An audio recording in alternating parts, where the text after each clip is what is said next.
What's up, babes? What up? How we doing? Chapter 1058 came out, and my God, was it a good chapter. It was so good that, of course, we have a break next week. Of course, we have a break. A huge cliffhanger that we were given, but an amazing chapter. It looks like we're finishing off soon. This isn't the last one, but we're finishing off the Germa 66 and seeing what they're doing. Caesar's just saying, like, get me out of here. We can see that they look beat up. And it looks like if they have any benefit, if they have any possible advantage over Katakuri Oven and the rest of Big Mom's lackeys, it's maybe speed. So they might be able to escape here, but Caesar's like, get me out of here. I do not want to be here.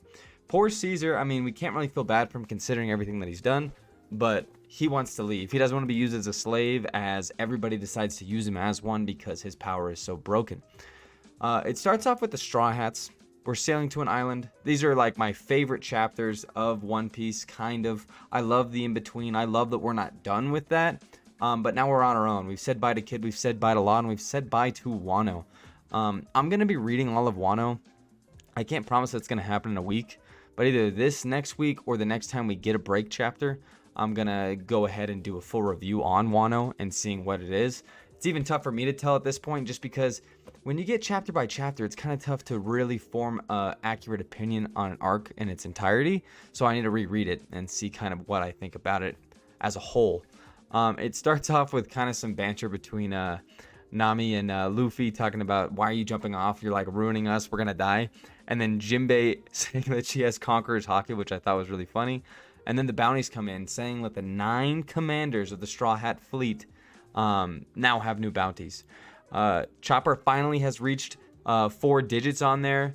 He's at 1,000 now, just as the pet. Of course, I mean, his bounty doesn't reflect, and a lot of these bounties I don't feel like necessarily reflect the overall power or abilities of some of the Straw Hats, but I think some other bounties that we received in the chapter may.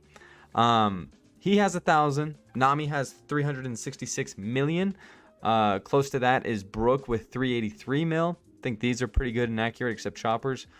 The first one that I don't find accurate is Frankie's at 394. Now, this is a big jump, and a lot of these people have a big jump, but considering everything that he did, and who he beat in the Flying Six, I would think that it would be a little bit higher, but hey, that's all right. I expected a lot of these bounties to maybe be a little bit higher. Usopp with the 500 mil seems about right.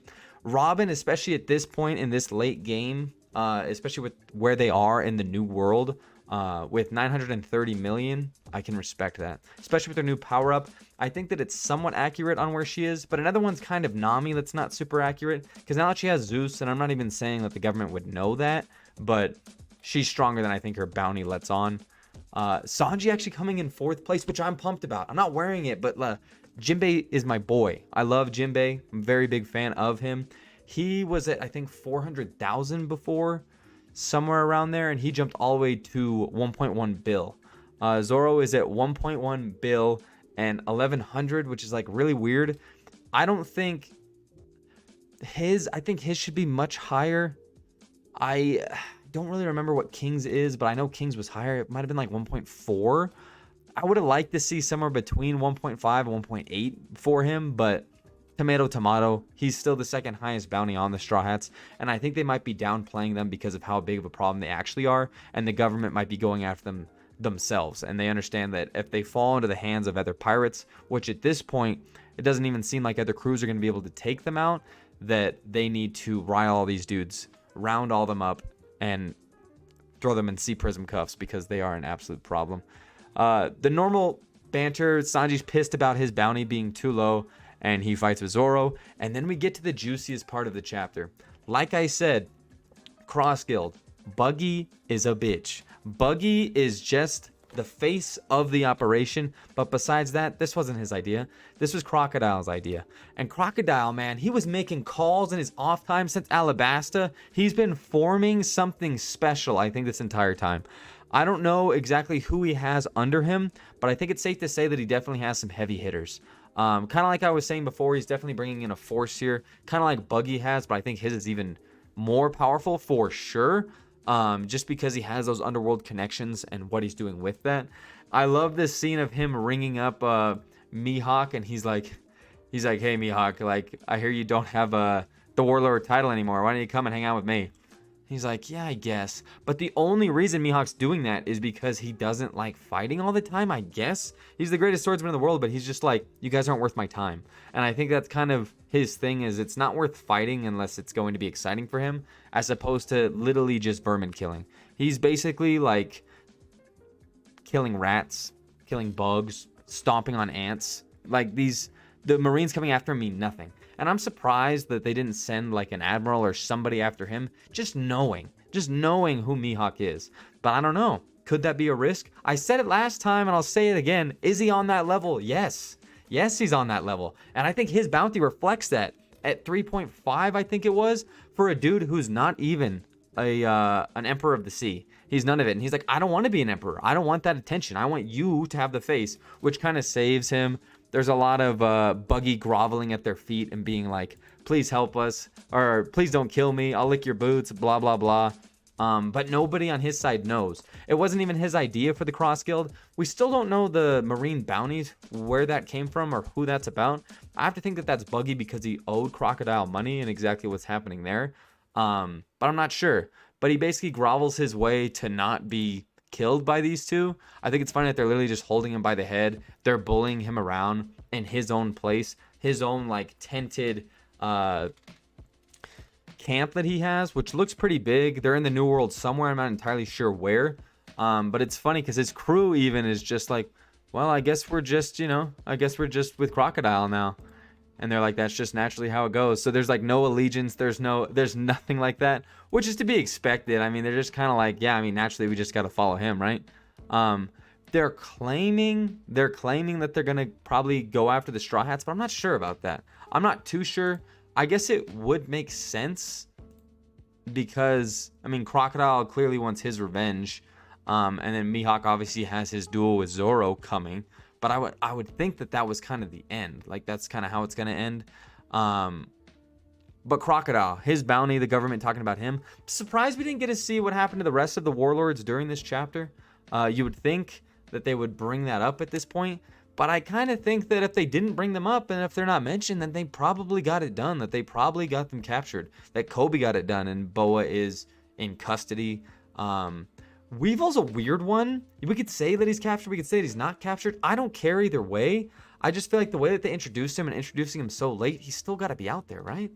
Like, who cares if they captured him, right? I mean, who cares if they didn't capture him, but at least he's out there doing something.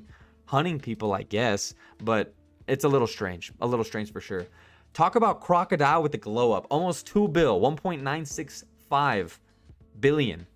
Oh, Crocodile is out there murdering people in terms of his cross guild abilities, bringing in underworld threats left and right, and almost doubling his bounties, Mihawk, with the 3.59, which I find very fitting. I'm a Mihawk fanboy. I have been for some time. I know that he's stupid strong, and he is on that emperor level. But he's, like he said, I don't want to be an emperor. I want peace. I just want to chill and drink wine, and maybe read, but that's all I'm about right now. Nobody's worth my time. Nobody's worth my time.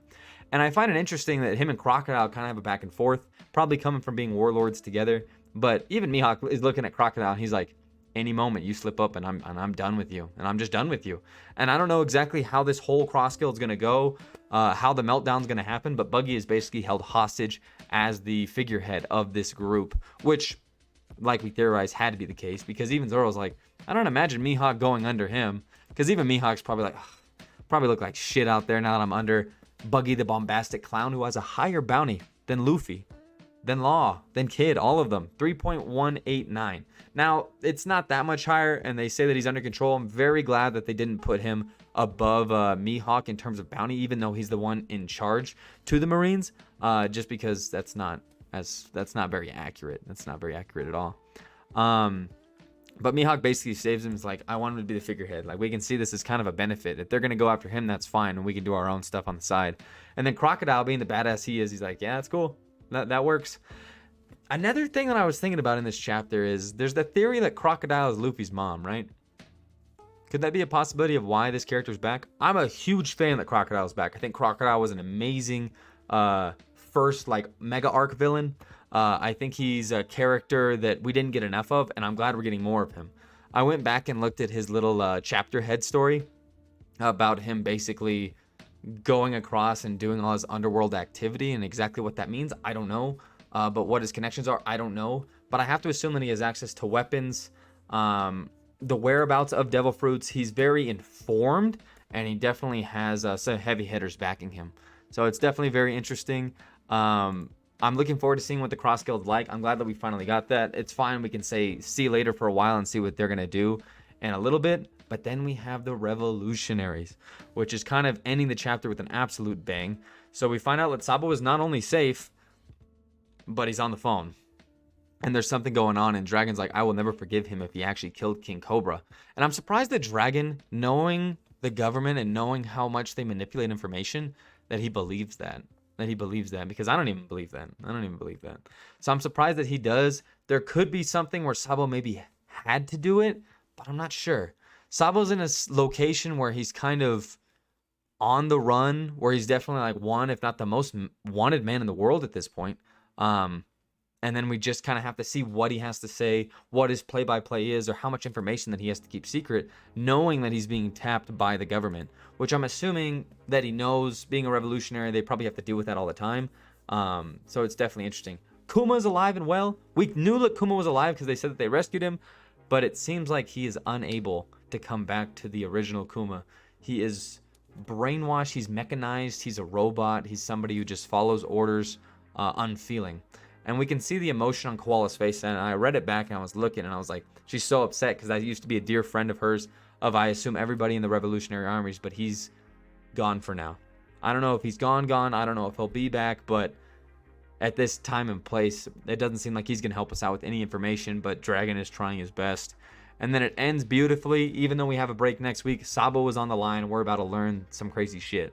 So I love the information dump of this chapter. I love that we were able to see Cross Guild and what they're truly about. And I love Mihawk's bounty. The rest are cool. The rest are fine. I like Crocs too. But Mihawk's bounty is what gets me interested. It's so high. It's so high. He's not even an emperor, and it's crazy. But he's the greatest swordsman in the world.